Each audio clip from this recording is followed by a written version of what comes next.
పొరుమామిడిలో తమ ఆర్యవేశ సంఘంలోని కొందరు పెద్దలు కక్షపూరితంగా వ్యవహరిస్తూ తనను మరియు తన కుటుంబాన్ని సామాజికంగా బహిష్కరించారని ఆరోపిస్తూ గొర్లమందుల సత్యనారాయణ బుధవారం ఒకరోజు అమరణ దీక్ష చేపట్టారు. పౌర్మామిడిలోని అమ్మవారి శాల దేవస్థానం వద్ద చేపట్టడం జరిగింది. మేము all India human rights team ఈరోజు ఇక్కడ రావడం జరిగింది. మార్చి నెలలో ఈయన మాకు ఒక ఫిర్యాదు ఇచ్చాడు. All India human rights national president MP దువా గారికి ఢిల్లీ కూడా ఒక రిప్రజెంటేటివ్ ఇచ్చాడు. దాని మీద ఎన్క్వైరీ చేయమని చెప్పి మాకు కూడా వచ్చింది. మరి ఆయనకు జరిగినటువంటి అన్యాయం గురించి మాకు రిప్రజెంట్ చేసిన తర్వాత మేము ఈ ఆర్యవైశ్య సంఘం కమిటీ ప్రెసిడెంట్ గారికి ఒక నోటీస్ ఇచ్చాము. అయ్యా, ఈ విధంగా తనకు అన్యాయం జరిగిందని గొర్లమంది సత్యనారాయణ గారు మాకు కంప్లైంట్ చేశారు. మీరు కమిటీ మీటింగ్ కానీ జనరల్ బాడీ మీటింగ్ కానీ పెట్టండి. మీ ఇద్దరి మధ్య ఏ సమస్యలు ఉన్నా మేము సరిచేస్తాము. మీరు ఒకే కులం చెందిన వాళ్ళు, ఒకే సంఘంలో ఉన్నారు, మీ మధ్య విభేదాలు వద్దు, రాజీ చేసే ప్రయత్నం చేస్తామని చెప్పి అంటే దాదాపు 1.5 నెల రోజులు అతను అదే విధంగా పెట్టి లాస్ట్కి ఇది మా కుల సంఘము, మేము ఆ విధంగా జనరల్ బాడీ మీటింగ్ కానీ కమిటీ కానీ మేము ఏర్పాటు చేసేదానికి మా వాళ్ళు ఒప్పుకోలేదని చెప్పి నాకు జవాబు చెప్పడం జరిగింది. అయితే ఆల్ ఇండియా హ్యూమన్ రైట్స్ అనేది మానవ హక్కుల సంఘం. మీ వైశ్యాస్ ఇంట్లో ఏదైనా జరిగినా కానీ, మీ ఇంట్లో మీ అమ్మాయిలకు కానీ, మీ భార్య కానీ, పిల్లలకు కానీ వాళ్లకు హక్కుల ఉల్లంఘన జరిగితే మేము ఎంటర్ అయ్యే హక్కు మాకుంది. ఇది రాజ్యాంగం కల్పించినటువంటి మానవ హక్కులు. ఈ మానవ హక్కులను ఎవరు దుర్వినియోగం చేసినా, ఎవరు కల రాసినా మేము ఎంటర్ అవుతాము. పోలీసులు తీసుకోకపోయినా మానవ హక్కుల సంఘం మేము మాత్రం ఏ కంప్లైంట్ వచ్చినా దాన్ని పరిష్కరించే దిశగా మేము ఉంటాం. అయితే ప్రస్తుతం ఏం జరిగిందంటే ఇందులో రాజకీయాలు ప్రవేశించాయి. రాజకీయాలు ప్రవేశిస్తే ఏ పంచాయతీ తెగదు, ఏది కూడా న్యాయం జరగదు. ప్రిస్టేజ్ విషయం తీసుకుంటారు. రాజకీయాలే నీచమైన రాజకీయాలు. ఆ రాజకీయ నాయకులు దూరితే ఎవరికి న్యాయం జరుగుతుంది, ఎవరికి న్యాయం జరగదు. పెంచి పోషిస్తారు. అగ్నికి ఇంకా ఆవుతి అయినట్టు అగ్గిని రగిలిస్తారు. కానీ ఈ ఆర్యవైశ్య సోదరులు ఇవన్నీ తెలుసుకోకుండా పట్టుదలకు పోయి ఒక చిన్న విషయానికి ఇంత దూరం తీసుకొని రావడం అనేది చాలా తప్పు. పైగా నేను చెప్పేది ఏంటంటే, మీ ఆర్యవైశ్య సంఘానికి పనిష్మెంట్ ఇచ్చే అధికారం ఎక్కడుంది? అతనికి ఇక్కడ దేవాలయంలో జరిగేటువంటి పూజలను నిషేధించే అధికారం మీకు ఎవరిచ్చారు? ఎక్కడుంది మీకు చెప్పండి అని అడుగుతున్నా నేను. మీకేమన్నా ఏ హక్కులు ఉన్నాయో చూపించండి.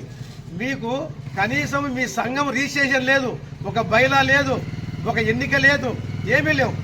మీ మీద ఎందుకు యాక్షన్ తీసుకోకూడదు? ఇదే విషయాన్ని మేము హ్యూమన్ రైట్స్ కమిషన్ కోర్టులో వేసి మీ మీద చర్య తీసుకోమని చెప్పి కూడా మేము ఖచ్చితంగా కోరుతాం.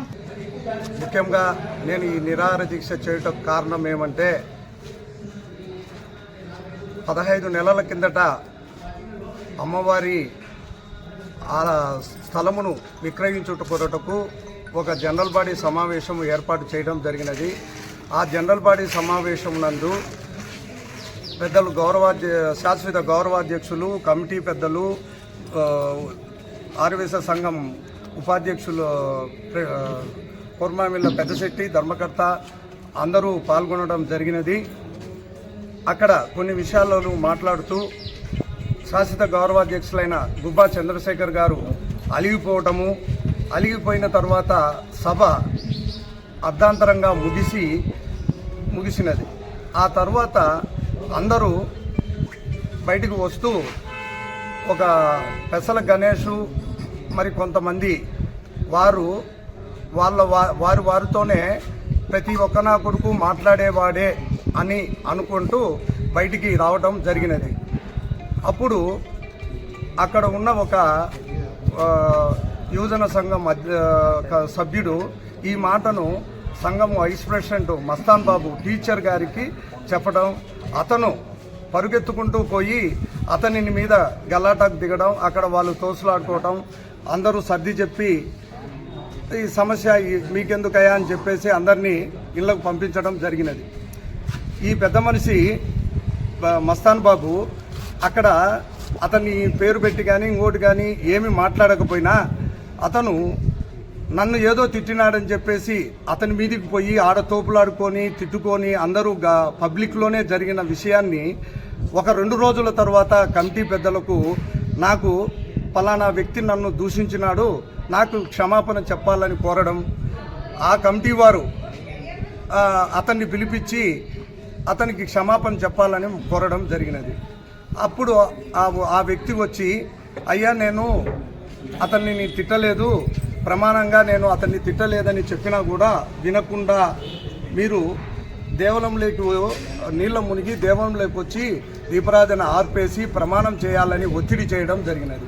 అప్పుడు మా కొంతమందికి బాలాజీ గారు, తర్వాత నాకు, ఇంకా ఇద్దరికి ఈ పెసల గణేష్ మమ్మల్ని రమ్మని చెప్పడము, మేము కమిటీ వారి ఆఫీస్ వద్దకు వచ్చి అక్కడ జరిగిన విషయాన్ని, అయ్యా జనరల్ బాడీ సమావేశంలో ఇలాంటి చిన్న చిన్న గొడవలు జరుగుతూ ఉంటాయి, దీనికి మీరు ఈ విధంగా చేసి క్షమాపణ కోరడము పద్ధతి కాదు, కావాలంటే మీరు జనరల్ బాడీ సమావేశాన్ని ఏర్పాటు చేయండి, అక్కడ కనుక అందరూ తీర్మానం చేసి నువ్వు చేసింది తప్పే అంటే కనుక దానికి మేము క్షమాపణ చెప్పిస్తామని చెప్తే కమిటీ వారు దాన్ని కూడా తిరస్కరించి, మీరు ఇంతకు ముందు చేసినారా, మీరు కూడా